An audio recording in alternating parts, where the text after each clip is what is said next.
another one of my tutorials. This time we're talking about on-course rules and other tips you might come up and need when you're on the course. So first up, I'm here at the Road Apple Disc Golf Course, and I'm at the hole 1, the white tees, and there's the tee sign here, and it has the map of the hole and some other stuff. Most courses, it will show where the tees are and how far away they are from the basket. And sometimes some courses will show you how to get to the next tee. And also the par. And also it shows you the par. And there's also some OB here that's out of bounds, and if you throw it in there, you'll take a penalty of +1 stroke, which can be bad because this is a par 4, and because it will take about an average of 4 shots to get into the basket. But if you go into the OB, that will count as 2 strokes because of the penalty, which can make it easier to miss the par and go below.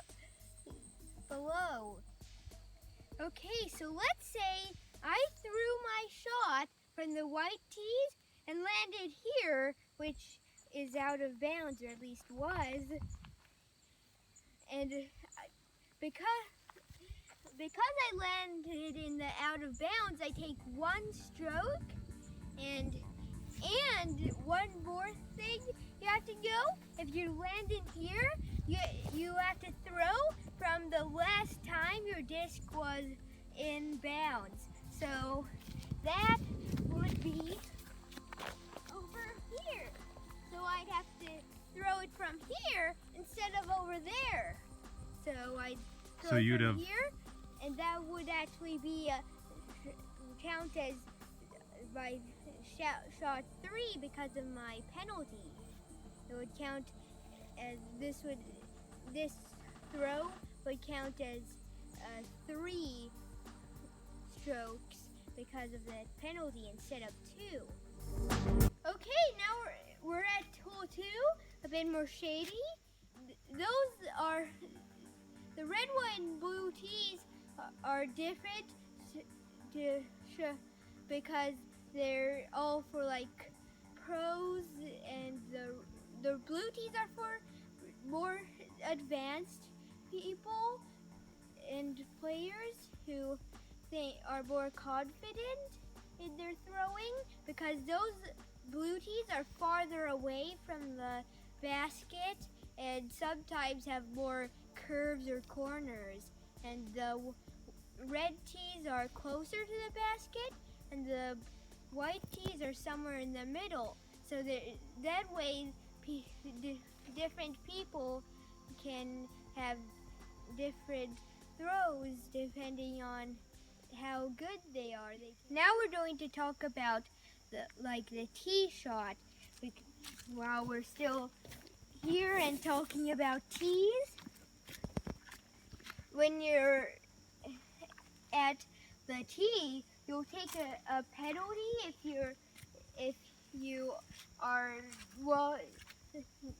step past the front of the tee before releasing your disc, which means that if you're going to do a run up, you should stay towards the back of the tee so you have room and you don't take a penalty.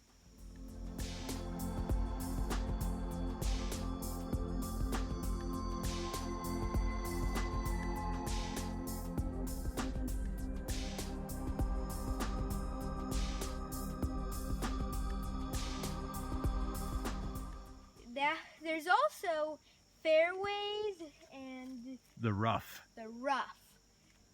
You're going to try and stay in the middle or the fairway, so because the fairway leads from the tee right to the basket and is always that open path. and stay there if you want clean, easy shots. But if you fall in the rough, there might be a bit more trees, or maybe farther in the rough over there where there's a bunch of trees. So you're going to want to try and stay in the fairway.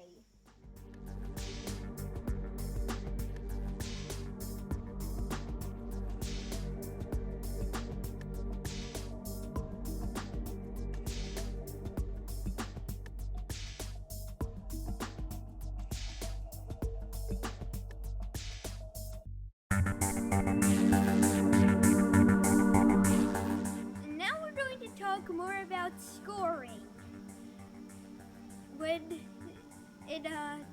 on a hole, there's the par is decided by how many shots it takes to get to the basket, plus 2 extra shots for putting, and that would determine the par.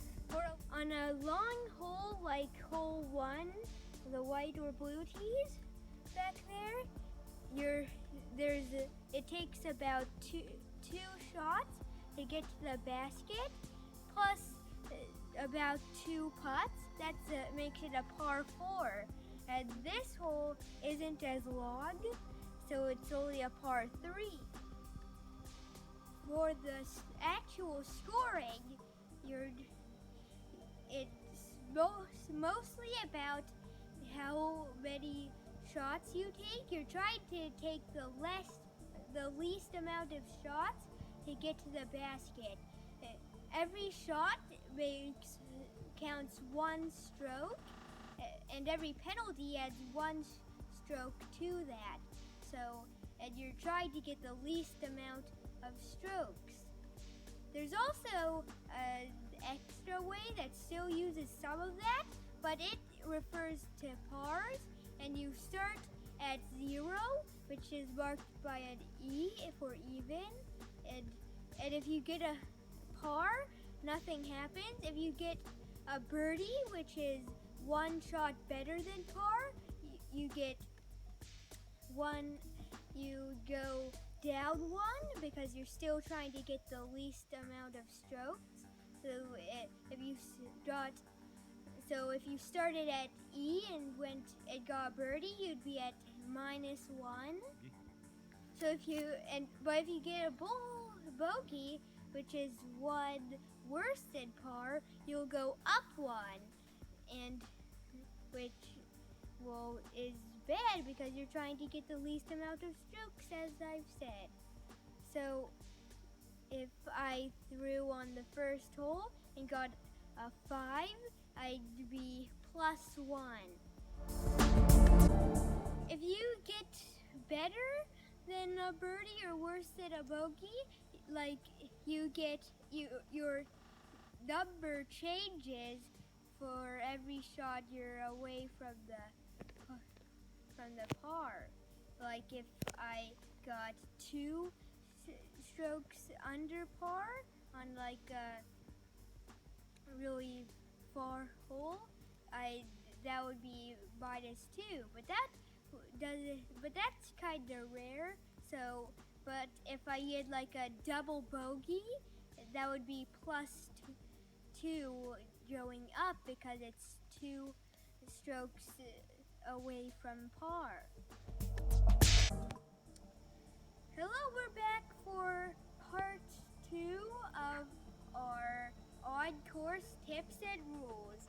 Here's another tip. You'll take a penalty